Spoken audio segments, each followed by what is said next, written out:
even if we've run into the hardest roadblocks and we can't really even see how to go, we're not going to throw in the towel on somebody whose innocence we believe in, period. They'll be with us forever, and we'll keep trying and looking at new angles. I'm Amy Jo Martin. Welcome to the Why Not Now show.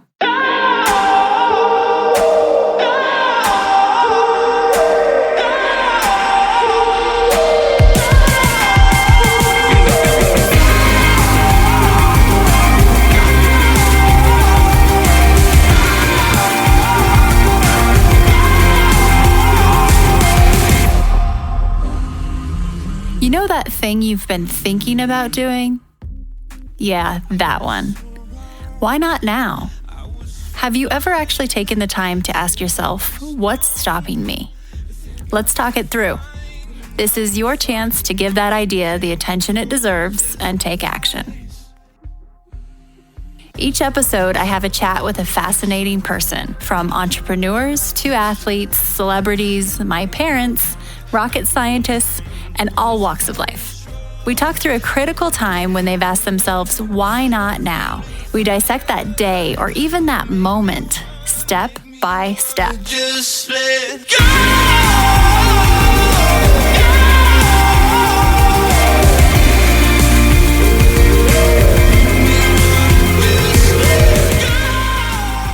We have John Hardin on the show today, and he has quite the story. He is a private investigator who has years of experience in public affairs communications, and he is known for bringing media and public attention to situations where there's wrongful conviction. He is the co-founder and executive director of Proclaim Justice. Now, you might be aware of a case called Memphis Three. This is a well-known case where 3 individuals were wrongfully accused and convicted and sent to prison for decades. In fact, John's co-founder of Proclaim Justice, Jason Baldwin, was one of those individuals who spent 18 years in prison for a crime he did not commit. John played a critical role in freeing Jason, as well as the other 2 individuals in Memphis Three. Now together, they are doing just that for other people.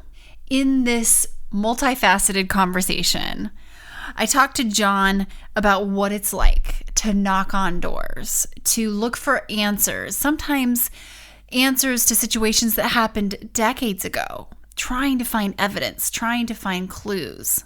I also talked to John about persistence. So what it's like to wind up short and not find what you're looking for, but continuing to get up each day and fight for what you believe is right. That resilience with John is tangible. I really appreciate how he starts off with his Why Not Now story, because you can see how this is a renegade, true and true, that we have on our hands here today. And thank goodness he asked himself, why not now? For more information about Proclaim Justice, which is an incredible organization, head to proclaimjustice.org. And without further ado, here is John.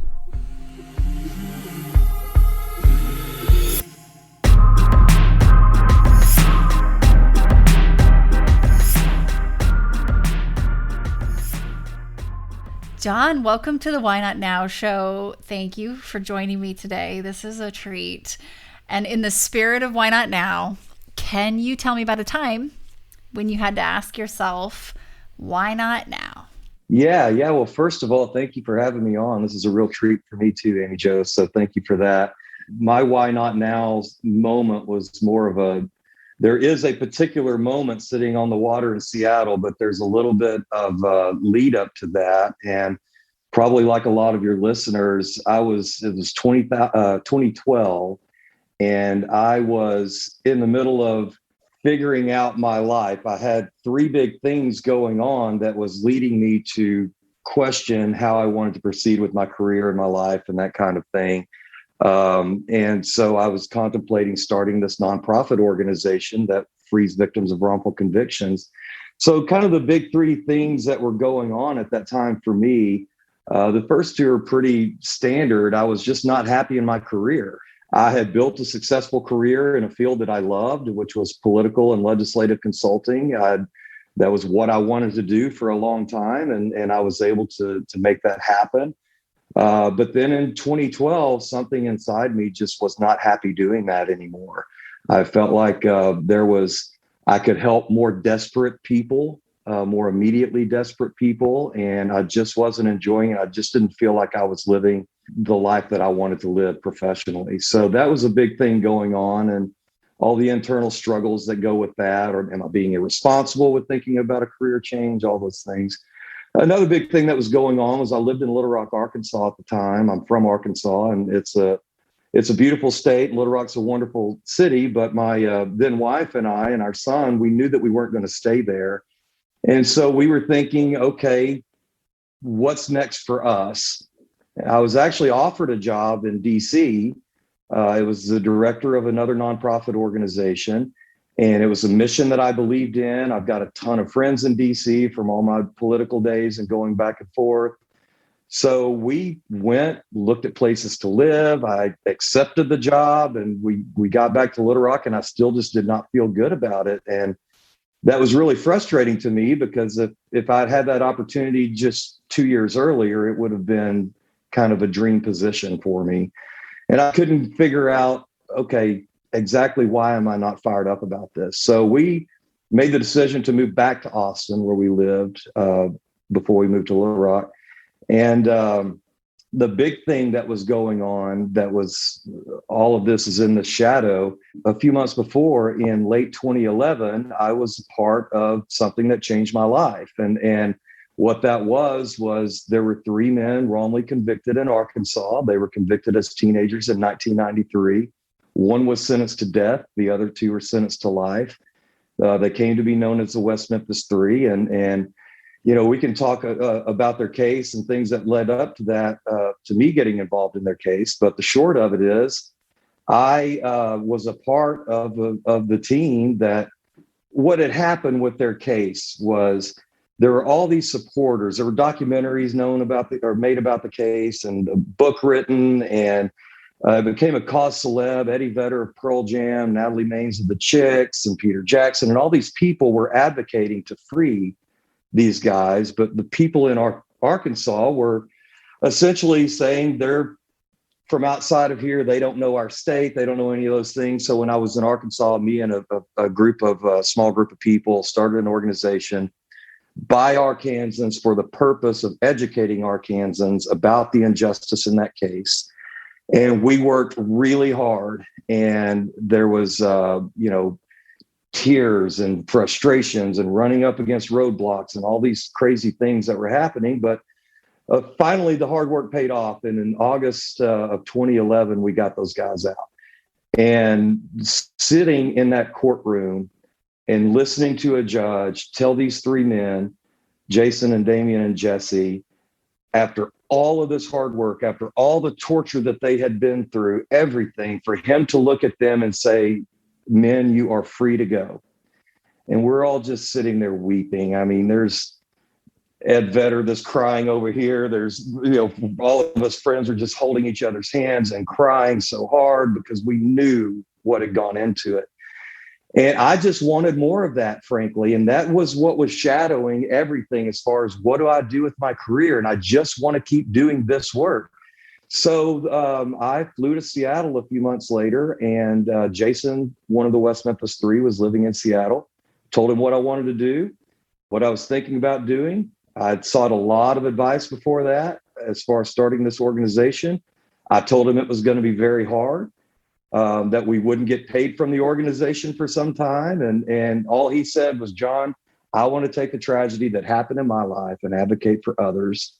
So we looked at each other and said, "Okay, this is the time." So essentially, why not now? We hugged each other's necks on the water in Seattle, and we've been off to the races. Wow. Talk about a why not now story. And as I'm listening to you, there's so many things that are just clicking and sticking. And when you said, you had traveled to DC, you'd considered this other role that would have likely been a dream role had it been a year or two prior. It just didn't feel good. You didn't feel good about it. And then fast forward, and as a private investigator, I'm thinking about that intuition and the, what you've learned along the way, but also what you've probably been able to formalize and in understanding versus just this feeling that's loose. And so the work, first of all, the work that you're doing is incredible. I'm fortunate to have attended one of your fundraisers and hearing from Jason and the story and the West Memphis Three in general, but then everything else, and hearing from some of the families of the individuals you're advocating for. It's absolutely incredible. So there's so much I want to talk about with that. But can we touch on, I saw you nodding about, formalizing that ability to really kind of quickly read into what's going on that may not be tangible. Do you have any insight for us? Because you're in such an interesting role. Well, I think there's the internal considerations that people have where if you just know something doesn't feel right. And I relied on a lot of people who I trust, from a congressman whose opinion I valued that I worked for, to some of my best friends, to other nonprofit people. So I knew internally for me that wasn't right. So I think there's just a natural instinct that we have for ourselves. But if you're going into private investigative work, it is a learned skill. You can have some intuition and some maybe natural abilities, but it's a learned skill to pick up on maybe deception or maybe where it's going, maybe what somebody's saying, and let your intuition be guided by facts and knowledge of the case. And almost every time our intuition is correct. So it's a learned skill, but I think the biggest part of it is just being ready to listen to people and whatever they have to say, and knowing what you know about the case going into it. Our other staff investigator, I am a private investigator and the director of the organization, and our other private investigator is Danny Waxler. And he and I, it's so funny, we will have, we go knock on these doors out of the blue in whatever state we're working, and these people often haven't been talked to for 20 years or something like that. But we discuss our instincts, our intuitions, what we think the person may say. We talk about that ad nauseum before we're knocking on any given door. And then our instincts are almost always in line with each other, leaving that interview and how we're conducting that interview and that kind of thing. So that gives me confidence in my instincts, because somebody like him, they're in line with this almost every time. That's really interesting. And being able to kind of compartmentalize when you need to, facts versus instinct, and then blend them together when it becomes a superpower, I imagine, probably isn't always as easy, because we just have this internal bias voice that doesn't shut up. Yeah.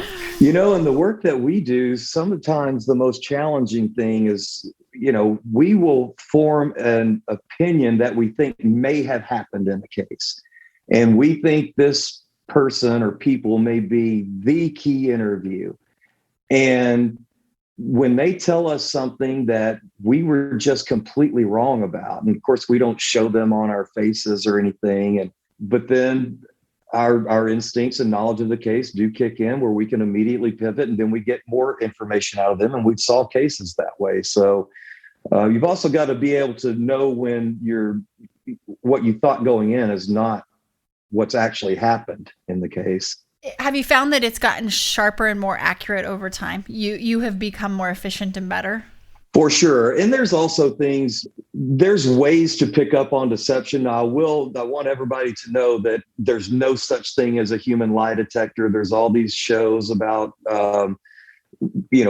casework and criminal justice and all that stuff. And they're entertaining shows, but that's not how it works. Somebody looking up and to the left doesn't mean that they're lying. And a lot of police have been told that means they're lying. So, but there are skills that can be learned as far as how their patterns of how they're talking, maybe it changed, or the tense of the words that they're using have changed as they're talking. And Their chronology is all messed up as you kind of circle back around to it. And so there's skills that can be learned. And for sure, over time, those have been sharpened. One of the things that I've been thinking about ever since, learning more and seeing some of the examples of your cases is I just have this vision of you, John, knocking on doors and being so persistent and resilient. Because sometimes this takes, well, probably more than sometimes, most of the time, this takes years, right? And Years. You are probably looking for a needle in a haystack that may not even exist. And how do you stick with it? I mean, I imagine, when do you decide when to turn the towel or throw the towel in or not? Maybe that's not even a good question to ask. I don't know. No, that's a fine question to ask. It's a great question to ask. We do not throw the towel in on a case unless we come to believe that they're not innocent. At that point, we let them go. But every other time, even if we run against every single roadblock that you can imagine, from difficulty finding witnesses to the key witnesses being deceased, to prosecutors fighting you every step of the way, even if we've run into the hardest roadblocks and we can't really even see how to go, we're not going to throw in the towel on somebody whose innocence we believe in, period. They'll be with us forever, and we'll keep trying and looking at new angles. And is that something that has just always been a core belief from the get-go with Proclaim Justice? Like, that was it. If we're going to do this, we're going to do it this way? Yeah, the guiding factor is totally, these are the folks who we eventually, through a pretty long case vetting process, if we come to the decision that we believe wholeheartedly they are innocent, they are our family. We get to know their families. We love their families, their mothers, kids, sisters, all of those people. And they are always on our mind. And that is the core tenet, and it's something that I'm very proud of with this organization. I think that's something that we do very well because we genuinely love them. Mm-hmm. So we don't let go of them ever unless we find out they're lying to us, and then we let go of it quickly. So, yeah. Wow. And you could see that sentiment. You can't fake that. And I could see and feel that from hearing, from some of the families that you've worked with. Yeah. It was tangible. It was so incredible and moving. Your angels. So what do you do when you feel like you have tried everything? Like everything you could possibly think of, again and again and again, and you don't know what else there is to help someone that you feel and is innocent? What do you do then? So if we've run up against a complete roadblock in the legal process, it all starts with the investigation. I mean, that leads into the legal stuff. But if we've done all we can to get ready for the lawyers that we hire to, file the various writs and stuff like that, we get to a place where we're confident in the investigation. We work with the lawyers, they go through the process, and let's just say that we are denied every step of the way, from appellate courts to state Supreme Courts to federal courts and all that stuff. Sometimes what we have to do is wait for an administration change in the governor's office of whatever state. And there's just nothing else we can do. Now, of course, we will continually rack our brains. Did we miss something? Let's go back through the file. Is there some tidbit that we missed that could lead to new evidence, which is almost always the key in these cases. But sometimes you're just kind of waiting for the right ear in the governor's office to be receptive to executive clemency applications and stuff like that. So, but you never give up hope. And the funny thing is a lot of these folks that we work for, they're the ones that we do our best to remain hopeful for them, but every one of them, or pretty much every one of them, ends up giving us hope when we reach the end of an appeal or whatever. And we're so disappointed, and we're so disappointed for them and their families and everything. And they're the ones that give us the hope to keep going. We're going to take a quick break and we'll be right back. Hi, everyone. If you are digging this podcast, please do us a favor and subscribe, rate, and review on iTunes. It just takes a moment and it means a ton to us. What's something you feel like people don't understand about this whole scenario and injustice in general? A big thing that they don't understand is, and we touched on it some at our last fundraiser, we focus, rightly so, on the people who are doing time on death row or life sentences or whatever. And that's all we do is life defined by us as 20 plus years or death row cases. We focus on those individuals. And of course, they're the ones that are suffering the most. But people don't understand the ripple effects of wrongful convictions, what it means for a mother to have to see her son incarcerated, and the generational impact that has. We're working for a client right now who's absolutely innocent. And he was arrested when his son was 4 months old, and he did not get to raise his son. And now the generation, his son has struggled through life, and he would have had a much better chance if his dad was there to raise him. So the generational impact, the ripple effects of family, and frankly, the ripple effects of a community when we have shown that our criminal justice system is very fallible, that leads to some lack of confidence in what authorities are doing in the general public. So that's a big ripple effect that I don't think people understand is just how widespread every wrongful conviction, the negative impacts are on those wrongful convictions. Yeah, the huge, and just even in a community and generational, to your point. So if we had to go back to you as a child and in your childhood, were you always so driven and persistent and resilient like this? Well, I will say that I was always seeking out trouble, in the sense that I always had an inherent problem with authority, for better or for worse. And that definitely presented some challenges to my parents growing up. But so I just always had it in me to question why people who maybe don't have what others have, or something like, why are they treated a certain way? And I was always ready to get angry on their behalf for whatever reason. And so that's been a thing that's gone through me my whole life. Now, the persistence and all that stuff, that was through life experience, where I learned that it doesn't help just to get angry at something. You've got to do something about it. And that's, to some degree, that was learned skills. And then to some degree, the more I've learned about the world and how some of this operates, I just can't help but be persistent. I think about you hugging Jason on the boat and you're just being in the courtroom and the ROI of hearing that those three were free. And is it safe to say that's what gets you out of bed in the morning? Absolutely. That is the holy grail of what we do. When we're able to walk a client out, dream of doing that is absolutely what gets me out of bed in the morning, on a professional level, and then largely a human and friendship level. I tell people that the day that Judge Laser said that to Jason and Damien and Jesse, that was the happiest moment of my life, except for when my son was born.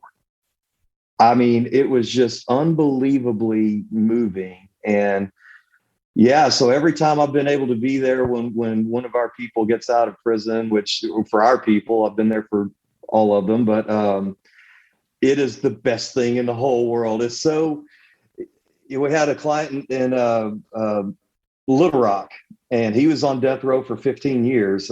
He was convicted in another part of the state, but we got him out. And the day he gets out of prison, I was able to take him and a couple of other folks to the best steakhouse in Little Rock. And he had been in prison for 17 years at that point. And just seeing all of the sensory, stuff going on around him. And I mean, he had never had a meal like that even before he was locked up. Right. And just seeing that first bite of great asparagus and potatoes and steak, and watching the look on his face is the best thing ever. I love it. Incredible. Oh, incredible. What's one thing you find yourself learning over and over, John?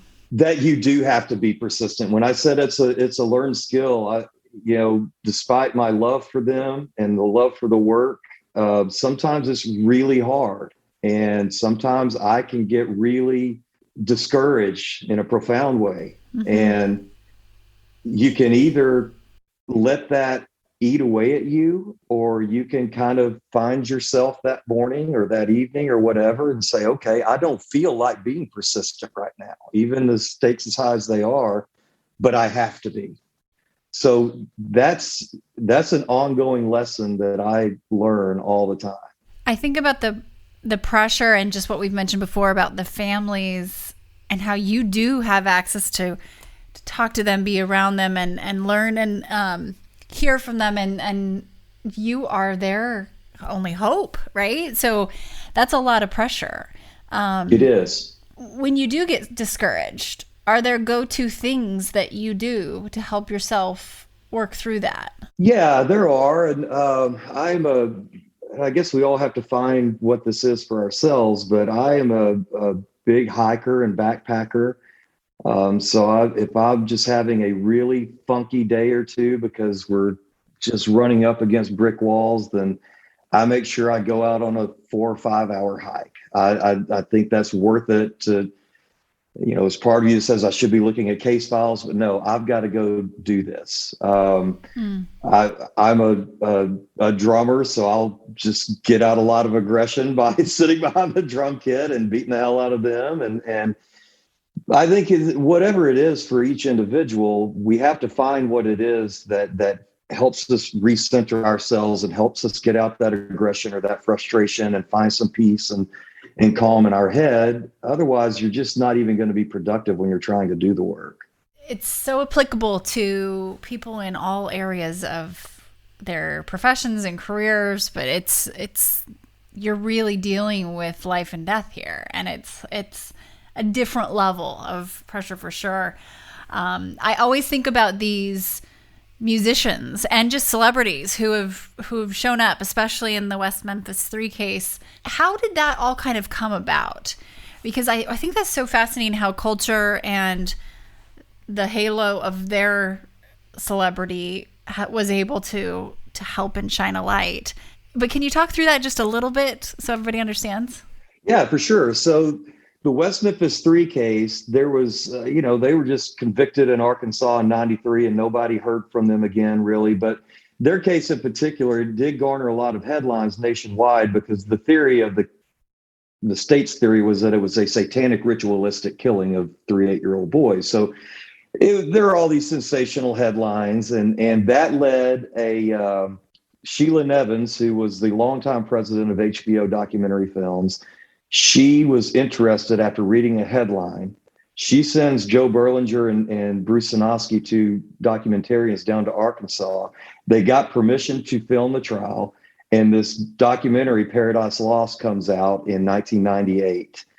And that is what Eddie Vedder, that's what Natalie Maines, that's what Johnny Depp, that's what Peter Jackson, they saw that documentary, and just because at least Ed and Natalie and Peter, that's the kind of people that they are, they then proactively were reaching out, trying to figure out how they could get involved. So that's a testament to who they are just as people, without them being these successful musicians and filmmakers and all that stuff. That's what led into their involvement. We're fortunate that Lars in particular from Metallica, he's become a friend and a big supporter of the organization. And they got involved because as part of the evidence used against the three was that they listened to the satanic music, which Metallica was one of, according to the state. So they kind of got roped in that way. But at the end of the day, they most of them caught wind through the documentary and just proactively reached out to help the guys.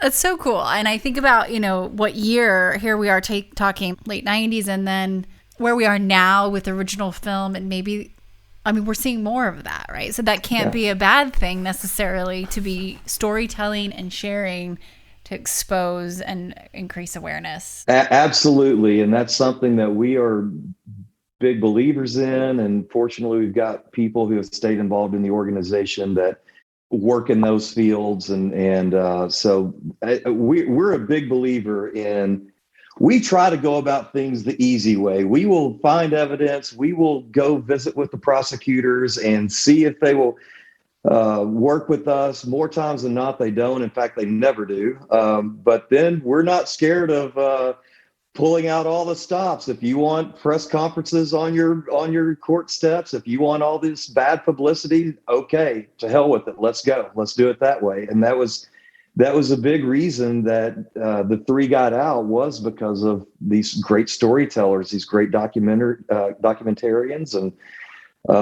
they went down there thinking that they were going to film what would drive three teenagers to be involved in a satanic cult and murder 3 8-year-old boys. And they left there thinking, oh my God, these guys are innocent. It's amazing. Yeah. The power of those forces coming together.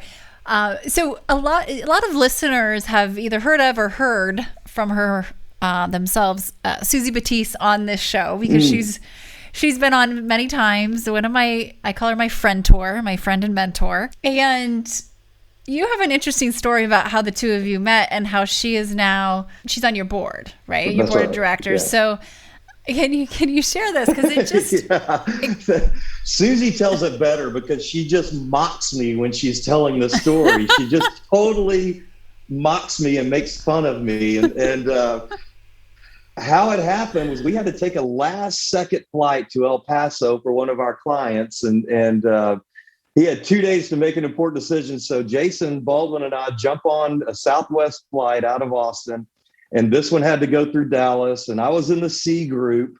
So I get on, I only had one backpack, and I'm the type of flyer that I keep my earbuds in and I don't look at people. I just want to kind of be left alone.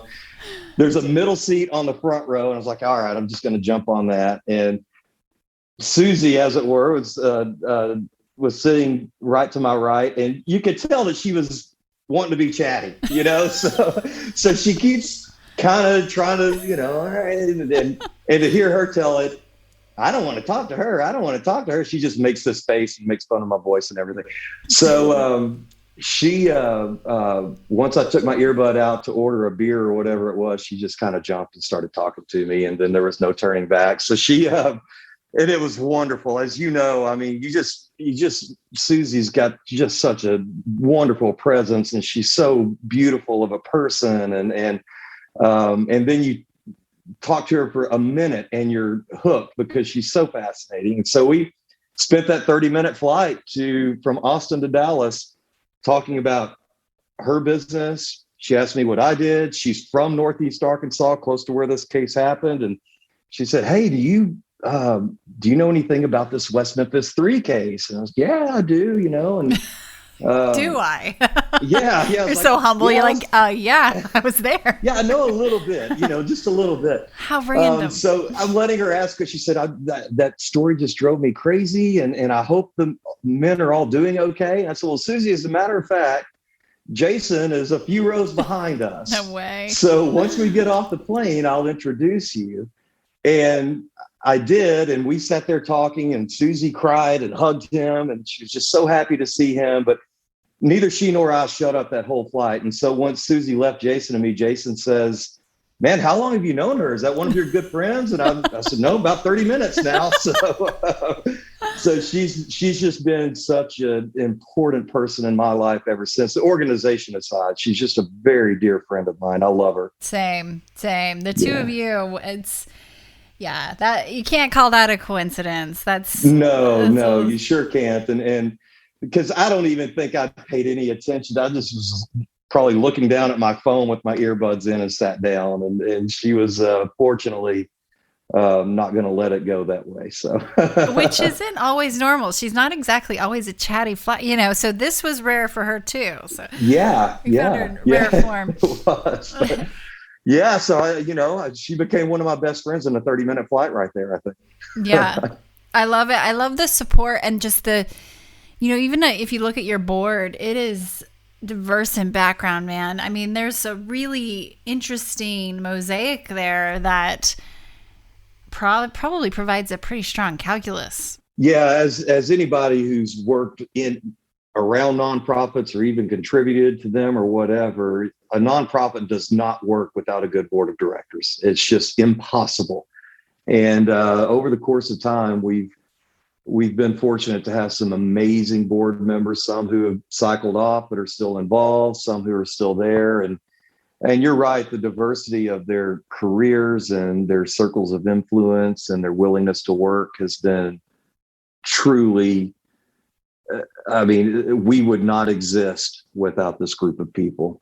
And it started with Natalie. I mean, once Jason and I said, why not now? Let's do it. And our first meeting was, we called Natalie and we flew to LA where she lives. And 10 minutes into what we're looking at doing, Natalie says, I'm in. I'll be on the board. I'll raise money, raise awareness, whatever. And so she and Margaret Riley, who also lives in LA, she's a television and movie talent manager. And they jumped right in and they have just been unbelievable. And then it's just flowed from there. Just incredible board members. It's amazing. It's amazing. And so proclaimjustice.org, for those listening, definitely check out the website. How can we support you?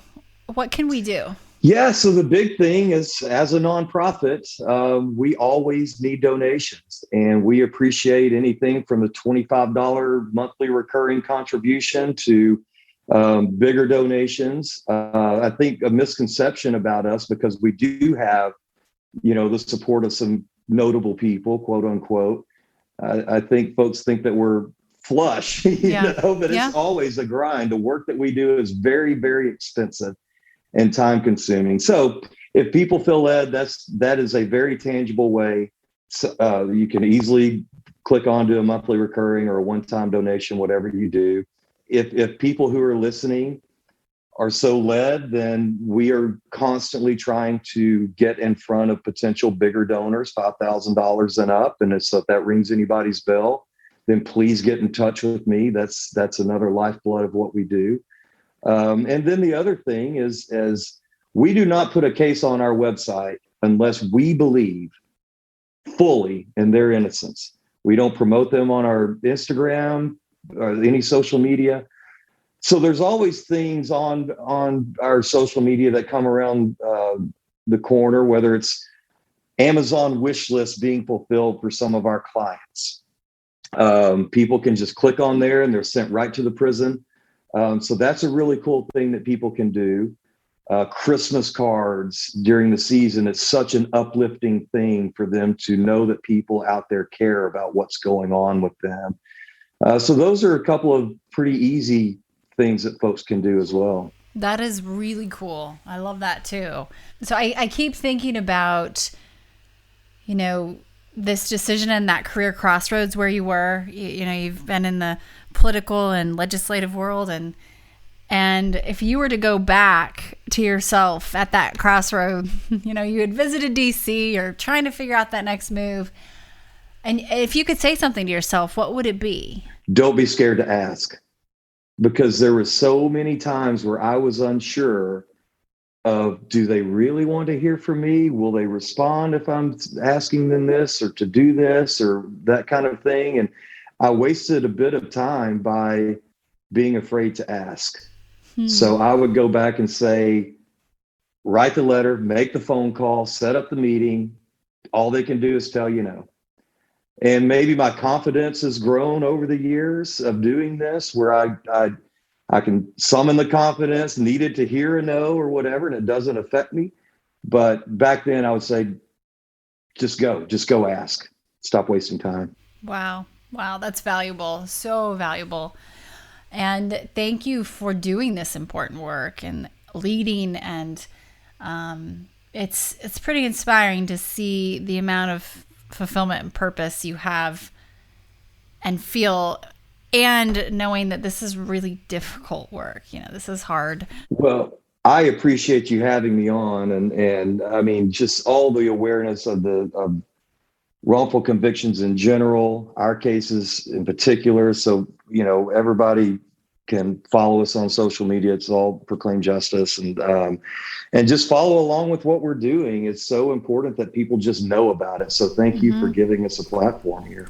Absolutely. Absolutely. We'll be following along. Yeah, sounds great.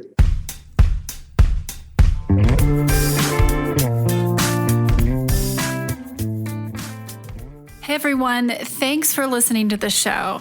Hit me up on social media to let me know what you think. I'm at Amy Jo Martin on Twitter, Facebook, Instagram, and LinkedIn.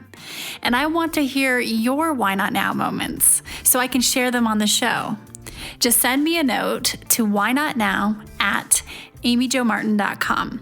For show notes and other offers, you can visit amyjomartin.com/whynotnow. And while you're there, don't forget to sign up for my email newsletter for exclusive content and announcements. A big thanks to Rock Salt Music for all of the tunes by the talented John Coggins. And of course, a hat tip to Richard Brewer for editing and producing the show. I'll see you next time. And until then, why not now?